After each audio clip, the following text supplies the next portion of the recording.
The attack, the rescue, and the announcement. The diamonds are in our hands. Minute by minute in Operation Arnon, which came out of a well-written Hollywood movie.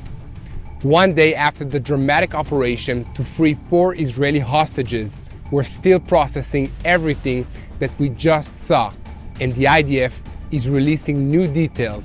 This new information is super exciting, even as Iran sends a message of its own through the Lebanese proxy Hezbollah. Let's dive into the details. I'm Yair Pinto, and this is your Boots on the Ground report about what is happening in Israel on the 248th day of the war against Hamas, Hezbollah, Iran, and the Houthis.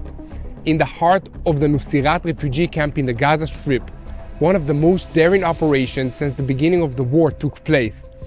Noa Argamani, Almog Meir, Shlomi Ziv, and Andrey Kozlov, all of whom were kidnapped from the Nova party on October 7th, were rescued in Operation Arnon. This operation gets its name from Arnon Zamora, the commander of the Yamam anti-terrorism police force, who led the rescue efforts and was killed in combat. On Thursday evening at 6:30 p.m., the operation got the green light from the political echelon. After careful planning, exercises, and models, and advanced intelligence surveillance that lasted for many weeks, the operation, initially called Summer Seeds, was approved.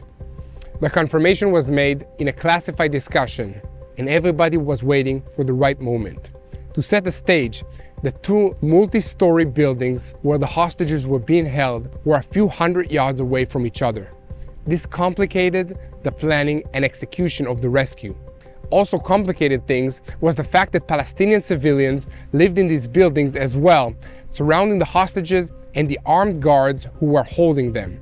However, the plans were made to overcome these and other difficulties, and on Saturday at 10 a.m., 2 commando teams rushed into position from several directions toward the Nuseirat refugee camp near the coast.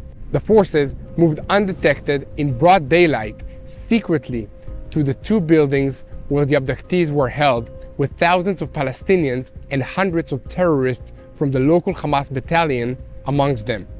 Throughout the entire operation, the Air Force had electronic eyes on the battlefield, using drones and long-range surveillance technologies that allowed the ground troops to have real-time situational awareness and constant updates. At 11 a.m., the 2 teams on the ground received the order to act, which was personally approved in real time by the head of the Shin Bet and the IDF Chief of Staff. They attacked the buildings simultaneously and in full coordination at the same second to prevent the terrorists in the second target from discovering this, which would endanger the hostages. While the elimination of the terrorists guarding Argamani and the rescue went relatively smoothly, the operation in the second building was much more complicated. Zamora's commander's team reported shortly after the shooting began that he had been wounded in the exchange of fire. The fighters who eliminated the terrorists at the target took care of their commander and tried to save him on the way out of the building under increasing fire. At 11:15 a.m., the announcement that everyone was waiting for is reported. The diamonds are in our hands, meaning that the hostages have been recovered. However, the timeline for the plan had been slightly thrown off by Zamora getting hit, and the terrorists took advantage of this delay to bring hundreds of heavily armed fighters into the area. Showing a complete lack of concern for their own civilians, these terrorists began firing wildly at the Israelis, spraying bullets and RPG rockets in all directions. This is further proof that the terrorist organization Hamas uses the civilian population as a human shield, even their own families. Furthermore, this operation to rescue the abductees exposed a lie about the non-involved Palestinian civilians who have no part in the conflict between Israel and Hamas. Many of these non-involved civilians have been shown to be taking an active part in the Hamas operations, including by holding Israeli hostages in their civilian residential apartments. In fact, all 7 of the hostages that the IDF has released so far, Noa Argamani, Almog Meir, Andrey Kozlov, and Shlomi Ziv in Nuseirat, Fernando Shirmon Merman and Luis Har in Rafah, and the soldier Ori Magadish were being held in civilian apartments. Many of the uninvolved civilians who lived in the buildings and neighborhoods where these hostages were being held knew all about it, but most of them were silent. Hamas itself, in order not to be portrayed as someone who was negligent in guarding the abductees, admitted time and time again that the Israeli prisoners who were released were with civilians and not in the hands of Hamas. This provides another piece of evidence for those who still needed it: how involved the uninvolved civilians are in Hamas terrorism. Beyond that, let's take a look back at something that most of the world has long forgotten. For several years, before October 7th, 20,000 uninvolved Palestinians from Gaza entered Israel every day to work at jobs provided for them by the very communities that were attacked on that awful day on October 7th. These uninvolved civilians were employed in communities all over the surrounding area of the Gaza Strip, including larger communities like Sderot and Ofakim. Some of these uninvolved civilians were writing down details which they then passed on to Hamas so the attacks on these communities could be prepared. All kinds of details were passed on, including the number of residents and bedrooms in different communities, the locations of the guard houses, the very beds where the guards and their families slept at night, how many family members live in each house, where the cars were packed, etc. All of these details were passed on to Hamas, and they used them to plan their devastating assault on October 7th. After October 7th, evidence of the involvement of these uninvolved civilians continued to appear. Massive amounts of weapons and ammunition, weapons factories, and tunnel entrances were discovered in the homes of these uninvolved civilians. As recently as the previously mentioned rescue of Israeli hostages on Saturday, some of these uninvolved civilians actively participated in the attempts to attack the Israeli troops as they tried to bring the hostages to safety. The list of events in which the uninvolved civilians of Gaza were involved in active combat operations against the IDF grows on and includes passive support for those operations, holding Israeli hostages, and more. In 2006, there were elections held in Gaza, the last elections that were ever held there. And in those elections, hundreds of thousands of Gazans voted for the political party sponsored by Hamas. The Fatah party, which dominates the Palestinian Authority and which is sometimes described as moderate, was utterly defeated in those elections, and a few months later, the Palestinian Authority was violently rooted out of the Gaza Strip entirely, and Hamas took full control of the territory. The uninvolved civilians of Gaza who voted for Hamas in those elections knew full well that the charter of the organization calls for the destruction of Israel and the mass murder of Jews. These people knew exactly what they were voting for. Although there hasn't been any more elections in the Gaza Strip since then, polls in Gaza's residents has consistently shown over the years that the support for Hamas remains high among the population. As a side note, polls of Palestinians in the West Bank and the eastern neighborhoods of Jerusalem also show that these populations have also high levels of support for Hamas in general and the massacre of October 7th in particular. That is why it is important that we continue to spread the truth, share and follow us, and take an active part in spreading the truth on social media networks. If you want to receive more videos like this one, please consider making a financial donation by going to our website at www.tbn.org/Israel or clicking the donate button on this YouTube channel. Noa Argamani, who was rescued from Hamas captivity yesterday, told her family members quite a few things about the difficult time in captivity. She said that she moved through 4 different apartments, was in danger of her life several times, and that she did not know that she had become known all over the world, and that the story of her kidnapping was widely covered. She described the first moment when she realized that forces had come to rescue her. Suddenly, the door opened and the soldier said, "Hello, Noa, this is the IDF." Noa said that during the first period of captivity, food was scarce, and then she was transferred to a home of another family where she received a little more food.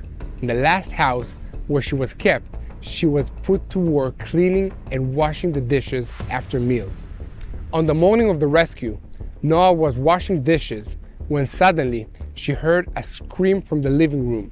She noticed masked men who told her that they were from the IDF forces. At first, I thought they were trying to figure me out and I didn't move. He asked me, "Can I lift you on my shoulders?"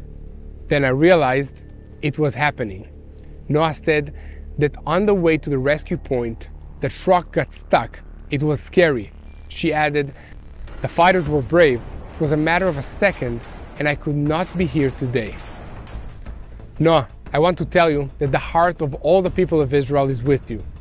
I send a prayer of peace to you and your mother, thanking God that she was able to fight off the cancer she's suffering from long enough to see you free once again. To the other hostages who were rescued, I want to welcome you home as well, and along with you, I raise a prayer for the peace of all the hostages still being held in Gaza. Our hearts are with you. Please, for the sake of the hostages, continue to spread the truth together. Share and follow us on social media networks and subscribe to this YouTube channel. This war is being fought on multiple fronts and we need the world to know who we are fighting and why. So join us in spreading the truth. Speaking of the truth, an alarming situation developed in the last 24 hours in the border region near the southern Gaza city of Rafah. Several terrorists managed to penetrate Israeli territory near the Kerem Shalom crossing, although they were quickly intercepted and confronted by IDF troops. Most of the terrorists were eliminated with the assistance of the Air Force and nearby armored units. Now, switching our focus to the northern border between Israel and Lebanon, which is right here behind me. You see this mountain in my background? There is reason to believe that the really hard part of all of this is just getting started. The Iranian Foreign Minister, Ali Bagheri Kani, warned Israel this week in an interview with the Turkish-language CNN channel that his government would fully support Hezbollah in any war against Israel. Meanwhile, an Israeli Air Force jet attacked and eliminated a terrorist squad that had fired several anti-aircraft missiles at them. This attempt to shoot down Israeli aircrafts is a serious escalation in an already tense situation. The IDF continues with moves to increase readiness for war on the northern border. Recently, units of the paratrooper brigade, which were previously deployed in Gaza, have completed training exercises meant to prepare them for the terrain in southern Lebanon. The war in the north is a war of deterrence, intimidation, and attrition that Hezbollah has been waging against Israel since October 8th, and it continues to be characterized by a controlled escalation. From time to time, Hezbollah will try and increase the pressure on Israel by firing rockets a bit deeper into Israeli territory or introducing new weapons into the battlefield. This is usually in response to a painful lesson that the IDF has taught them by hitting one of their senior field commanders or some other important targets. Or it might be to show more tangible solidarity with Hamas in Gaza and with the residents of the Gaza Strip who are suffering from the events of the war, and to try to restrict the IDF's freedom of action in the south and north. However, Israel is showing increasing impatience in view of the continuation of the conflict in these characteristics, including the damage described as unbearable in life and property and the suffering of the evacuated population. Along with this is the uncertainty regarding the future, as well as the need to ensure that this reality will remove the threat of an October 7th style terrorist attack in the north. Above all, the general sense of vulnerability and developments in the international system are bringing Israel closer to making a decision on the policy change vis-à-vis Lebanon. However, before moving on to a powerful campaign in Lebanon, the purpose of which is not yet clear, it is important to create optimal conditions for its success, especially when it is clear that it will involve significant losses. Beyond the training of the forces that has been underway for some time, it is important to ensure American support, which does not exist at the moment, to determine the goals of the war and to create a solid strategic basis for embarking on this campaign. This base should be founded on the realization of the goals of the war in Gaza, victory over the Hamas organization in the sense of collapsing its operational frameworks and significantly damaging its leaders and operatives. It will also need to include removing Hamas from power and clarifying that they will not return to rule Gaza, as well as the release of the hostages, if necessary, by means of further military operations. And then it will be possible to face the challenge of Hezbollah and its patron, Iran. Here at TBN Israel, we will continue to report on the issue in details, but we need your help and support. So please continue to spread the truth, share and follow us on social media networks, and subscribe to this YouTube channel. The most important thing that we can do is pray. Pray for the IDF soldiers who are defending all of us against these evil organizations in the north, in the Gaza Strip, and in Judea and Samaria. Pray for the hostages to be released. And most importantly, pray for the peace of Jerusalem. Hello, this is Mati here in Jerusalem with TBN Israel. This is Yair Pinto from TBN Israel here in Jerusalem. TBN Israel is keeping viewers informed with Israel-focused news, culture, and what God is doing in this land. Support TBN Israel today online at tbn.org/Israel. Thank you.